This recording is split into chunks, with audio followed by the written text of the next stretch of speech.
human factor is the common denominator of every runway incursion, the end of quote. Page 2, Runway Safety Blueprint, FAA. There are two keywords over here. The common denominator of every runway incursion, and the second keyword is every runway incursion.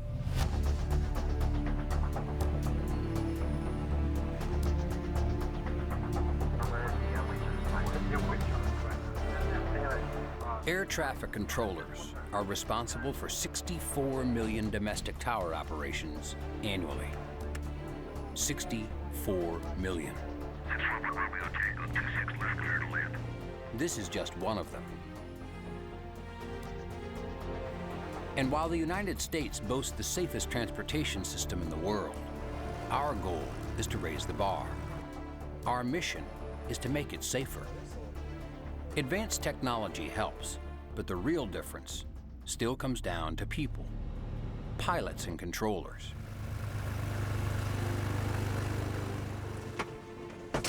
So in a world of increased traffic and rapidly advancing technology, what can pilots and controllers do to work more closely, communicate more efficiently, and make the system safer?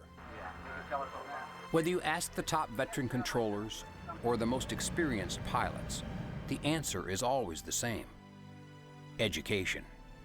From studying flight safety publications and websites to signing up for classroom instruction to learn new procedures and technology, continuing education is the ultimate key to safety. Today, by special invitation from the FAA, we're going to experience a behind-the-scenes look at air traffic control. Explore how pilots and controllers can work together more efficiently and effectively, and examine real-world consequences when breakdowns in communication and lapses in situational awareness occur.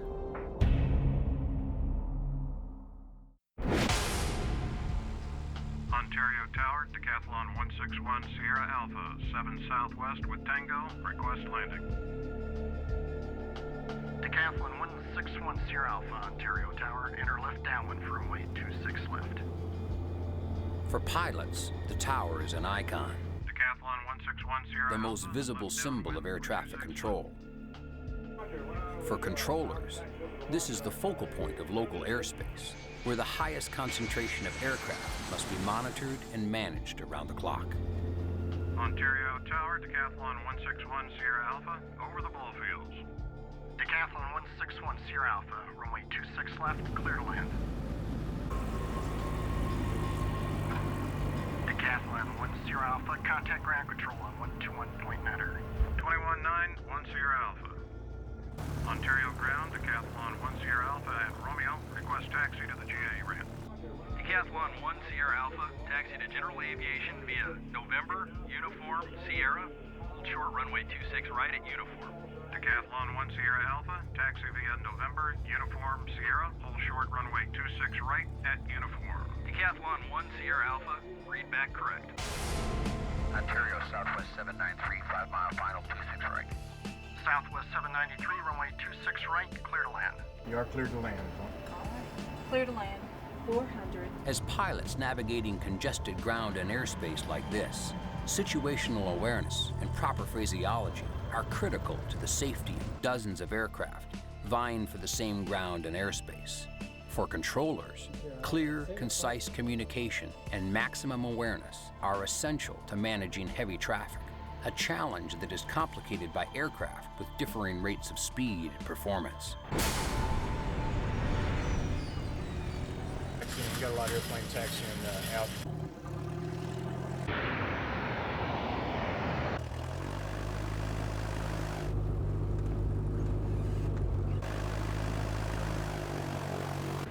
Okay, Beverly, he isn't stopping. Okay, he's on the runway. He's taxiing on the runway.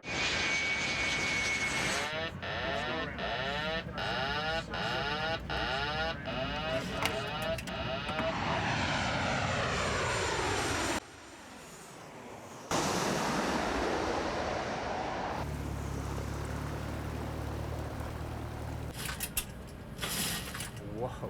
The most critical times of flight are takeoff and landing. When things happen en route, they're not as critical. So when they're most critical is time compressed areas, which are right on any vertical phase of flight. Okay, guys, I'm going to freeze you. That was well done. How was that scenario? What are you using such a little airplane for on the runway? Huh? Well, I could have used a larger one, but I figured you probably could see it a lot better.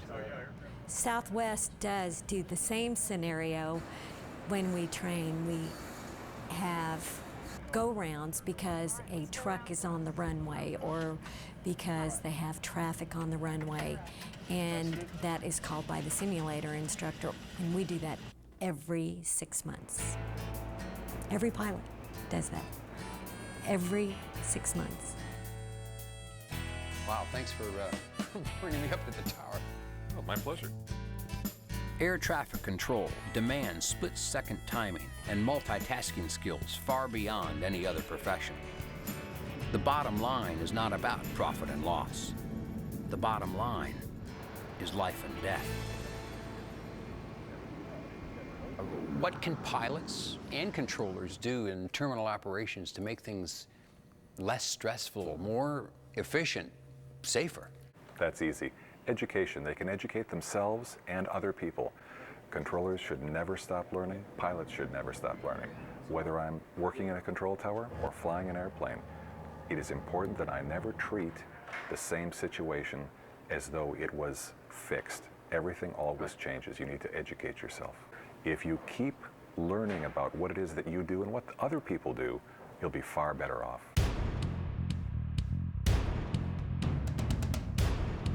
Dr. Najim Muscati at the University of Southern California is one of the foremost authorities on human factors and aviation safety.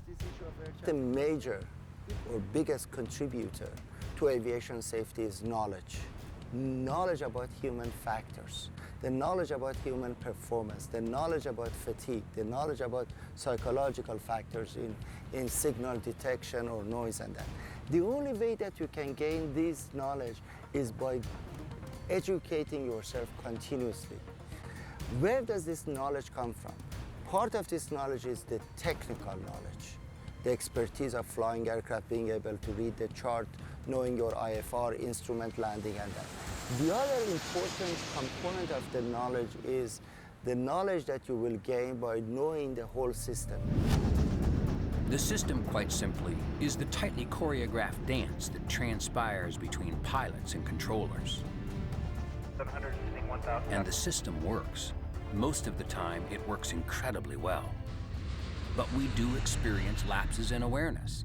There remain flaws in operations and breakdowns in communication.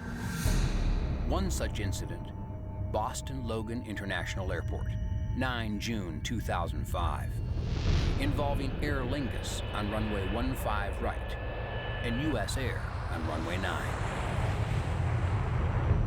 Shamrock 132 Heavy, Box Air, runway 15 right, positional, caution, right turns, heavy, Airbus departing traffic will cross and arrive downfield. Positional, later 15 right, Shamrock 132 Heavy. Air France 322 Heavy, Box Tower, give way to the jet on the other side, cross 15 right, and then kind of ground point niner. So we are... Going 4973, turn left heading 010, runway 4 left, clear for takeoff. 0104, clear for takeoff, 4 left. Air France 322 Heavy, cross 15 right, and then contact ground point niner. That's 149, and you are clear to cross 182.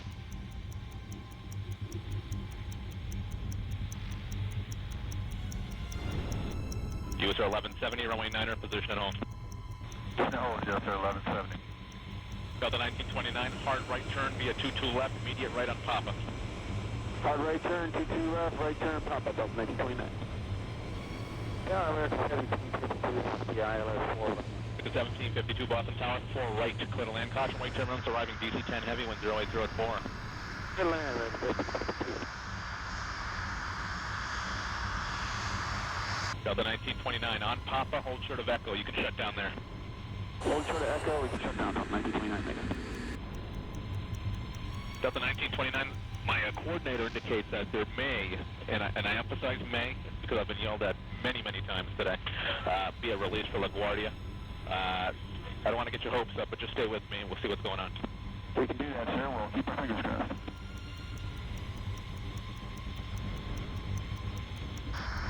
Observe release 15 right, Shamrock Heavy. Just to let you know, Shamrock 132 Heavy, I have that one crossing, and I have one arrival to the crossing runway. It will be American 757. You'll see him shortly. Be ready. Ready, Shamrock 132 Heavy. Shamrock 132 Heavy, start bringing your power up traffic. Actually, it's only on 3 mile final for the crossing runway, wind 080 at 4. Runway 15 right, clear for takeoff. Takeoff 132 Heavy. US 1170, runway 9er, clear for takeoff. Traffic 2 out for the crossing. Clear for takeoff, US 1170, rolling. Make 1497, Boston Tower, runway 9er, position at home. No, American 1497. American 1752, turn left at Romeo, hold short of 4 left. Left at Romeo, hold short of 4 left, American 1752.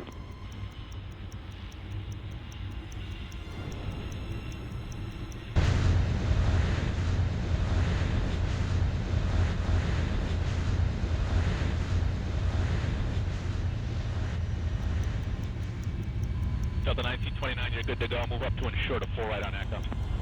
Hold short of 4 right on Echo, Delta 1929, thank you. Right, 1497, 9er position at home. No, American 1497. American 1752, monitor 128.8, short of 4 left. American 1752, switch it. Ooh, whoa, whoa.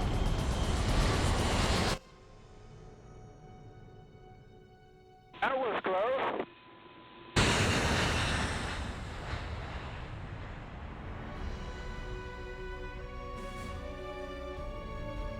In this type of runway incursion, we are talking about 3 casts of characters: air traffic controller, aircraft A, aircraft B. Very simple.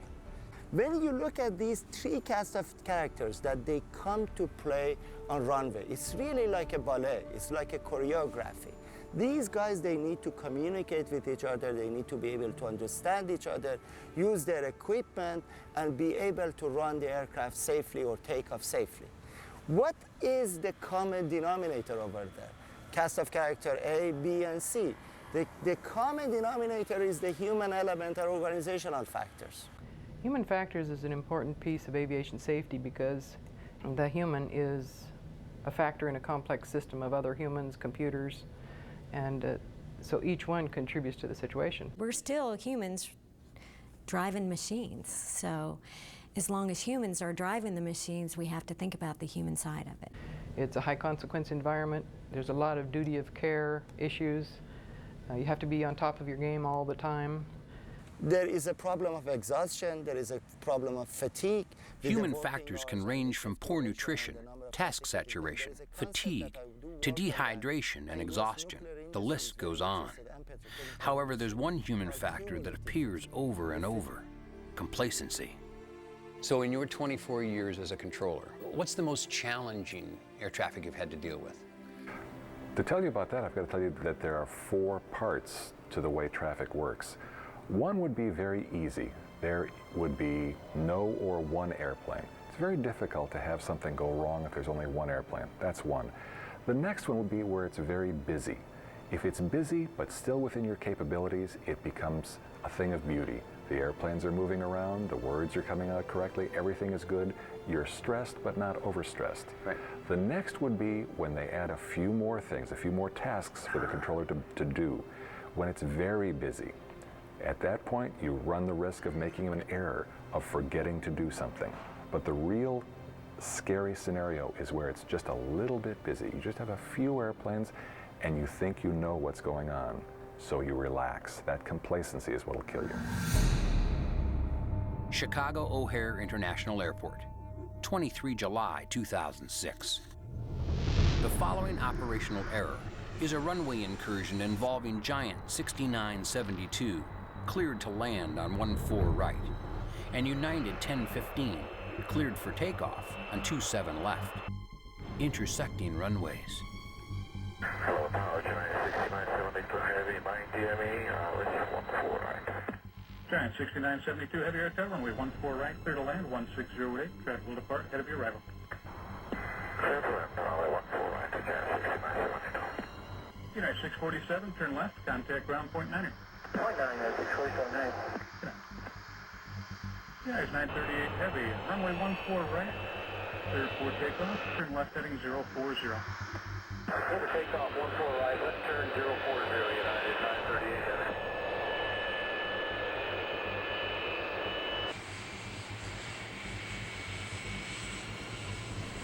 United 1015, traffic lands departs crossing runway, runway 27 left, position and hold. Need about 2 minutes, United 1015. If you could delay us in position, that's fine.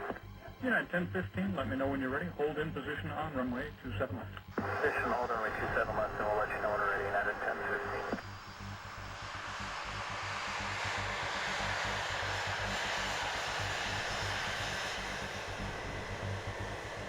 It can be very easy to become distracted and lose track of time when you're on a runway and not ready to go. But not everything is sitting still. Giant 6972 has been covering about 3 miles a minute on approach.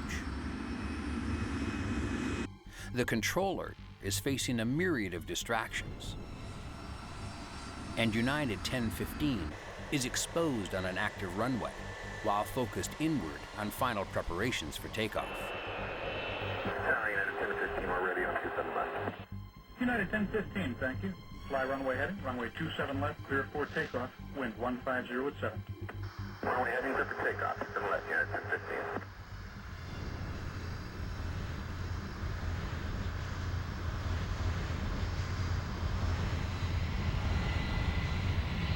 Three different realities, 2 short minutes, and one very real opportunity for imminent danger.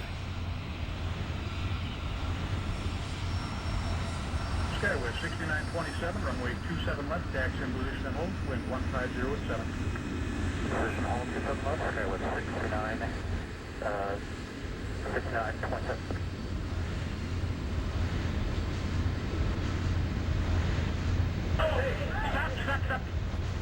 Don't worry, we got him.